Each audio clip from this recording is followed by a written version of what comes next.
Like Zoinks, Scoob, what are the odds of us facing our old foes again in the second look review? Probably very slim, but still spooky if you know what I mean. Like whatever you say, buddy.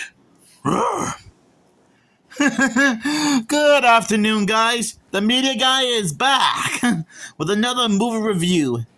And yes, that's it. If you saw the title and thumbnail of this video, I am going to be doing a second look review on Scooby-Doo 2 Monsters Unleashed.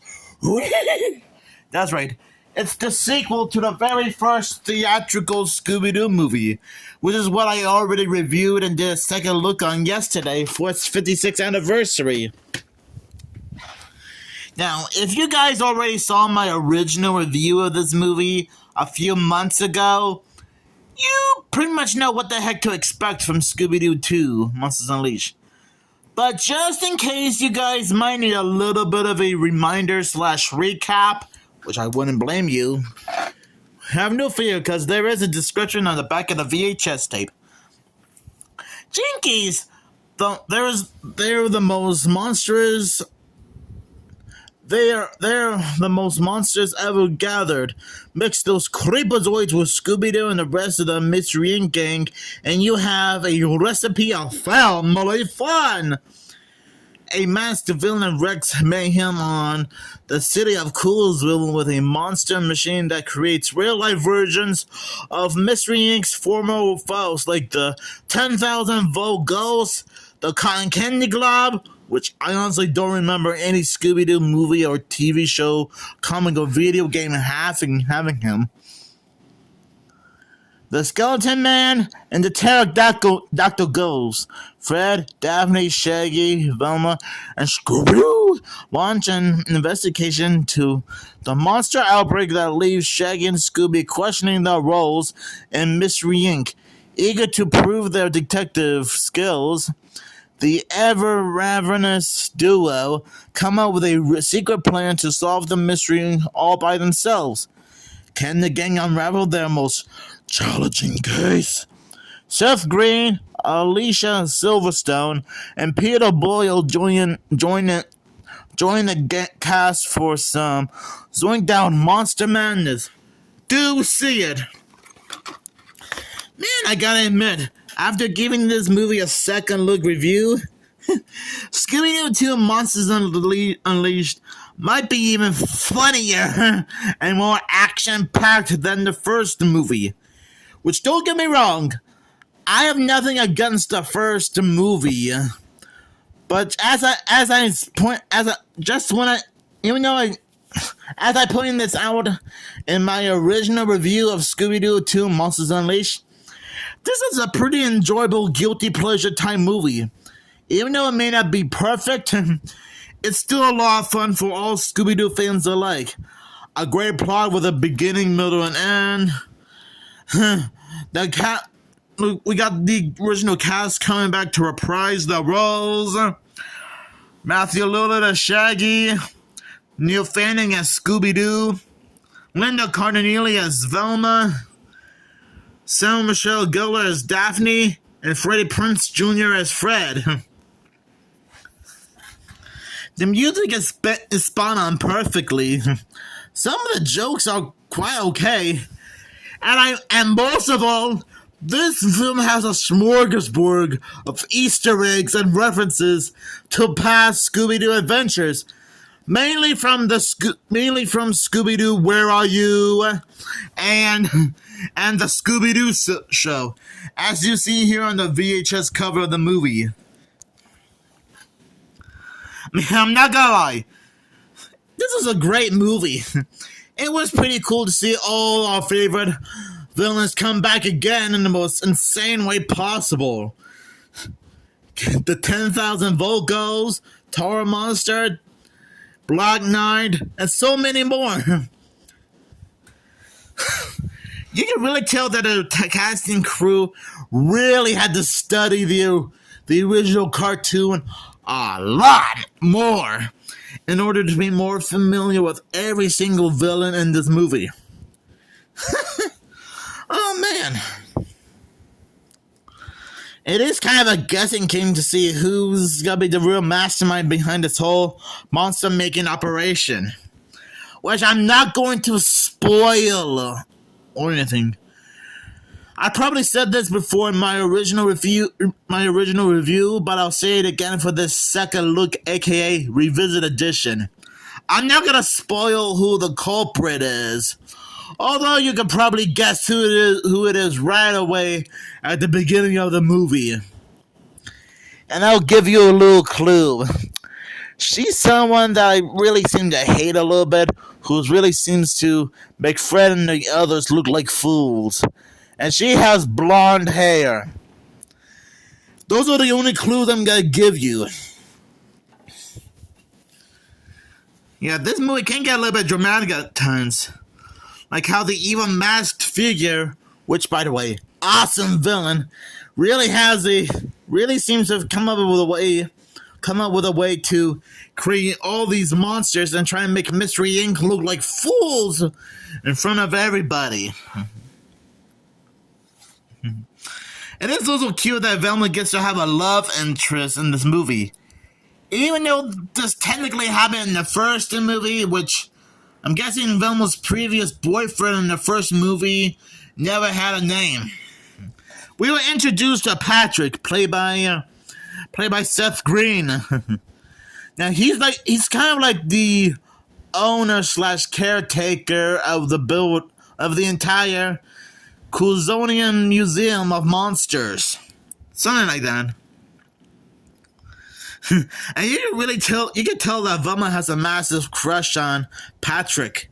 And I wouldn't blame him. True love is really something, you know. There are other things I like about this movie. Like when Shaggy and Scooby go undercover to the faux ghosts to ask them questions. They encounter some of their old foes, like Aggie Wilkins, aka the Ozark Ghost, and C.L. Magnus, who was Redbeard's ghost. There is a bit of a hilarious bit with Scooby in disguise, dancing to a song with one of the villains, but accidentally got his cover and Shaggy's cover blown and got chased out of the building. And man, did the villains don't seem to be too happy to see Shaggy and Scooby again. Yeah, you gotta admit, Shaggy and Scooby-Doo really seem to question themselves in this movie about what their purpose is in this movie. And honestly, I wouldn't blame them. I mean, I guess they were feeling a little bit upset because the gang thinks Scooby and the gang are like screw-ups. And somehow Shaggy and Scooby never notice. And they just want to prove to the rest of the gang that they're not screw-ups and that they are important to the gang. Now, Shaggy and Scooby are like family to Fred, Daphne, and Velma.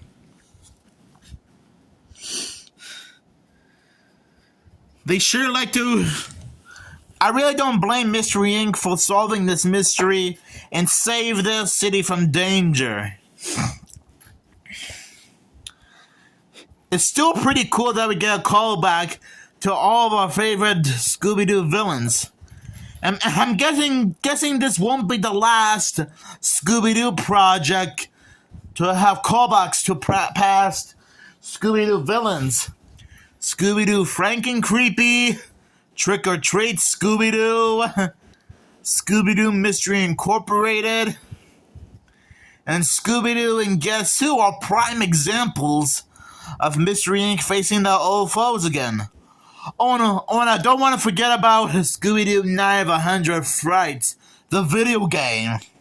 Since that one also had callbacks to some of their past schools like the Green Ghost, Redbeard, and many more.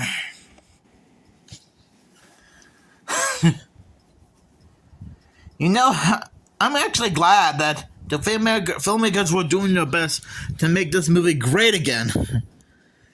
And seriously, I seriously think that Sarah Michelle Gellar, Freddie Prinze Jr., Linda Cardinale, Neil Fanning, and Matthew Lillard really did their best to to play Mystery Inc. again. Since I'm guessing their roles worked well in the first movie so much that I guess it was wise to bring them back for the sequel. Can you imagine if all the cast and all of these guys, except for Neil Fanning and Scooby-Doo, got replaced by random actors? It probably wouldn't be the same anyway.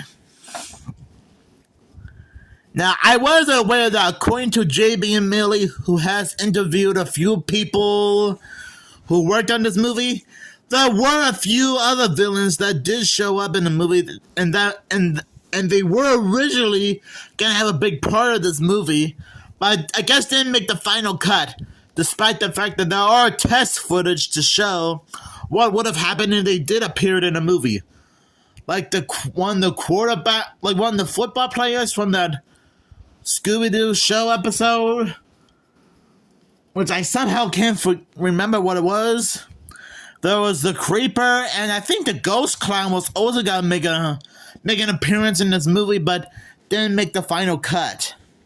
Which is a kind of a shame, because it would have been cool to see how those other villains would have fit in properly with this movie. Well, same thing with Redbeard's Ghost, who was mentioned in the movie.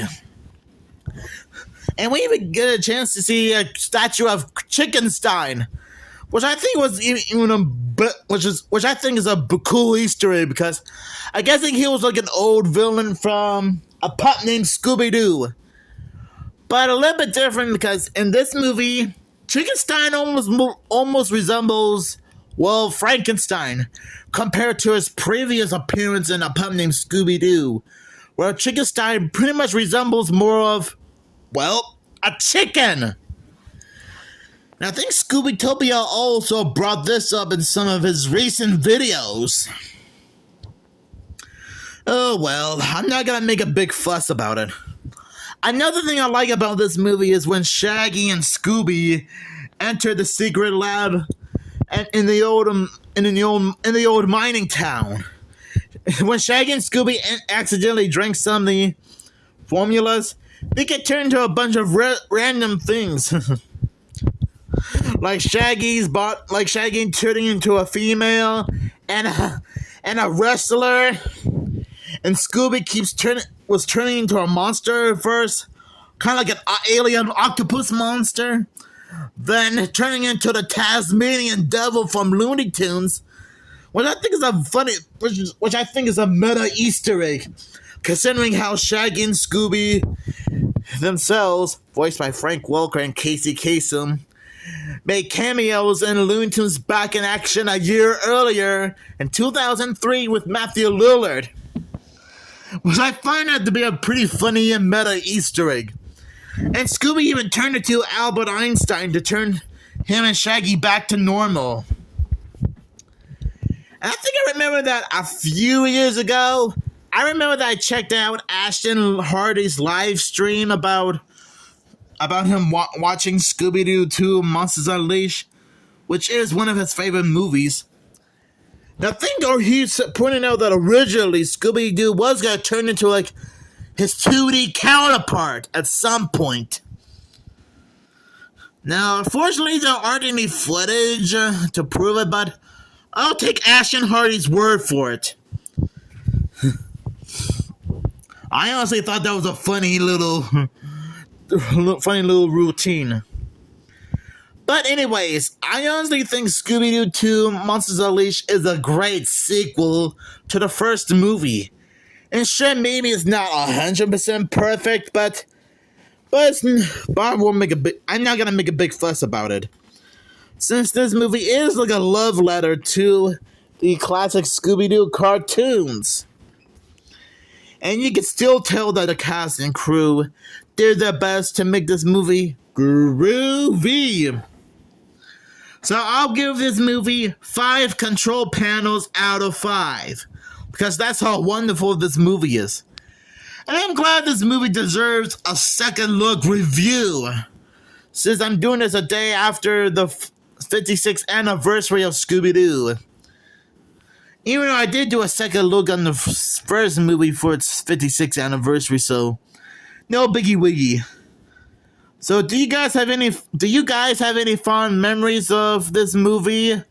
And what do you think about this second look review? Just let me know down in the comments below. And make sure you stay tuned for more awesome videos just like this one.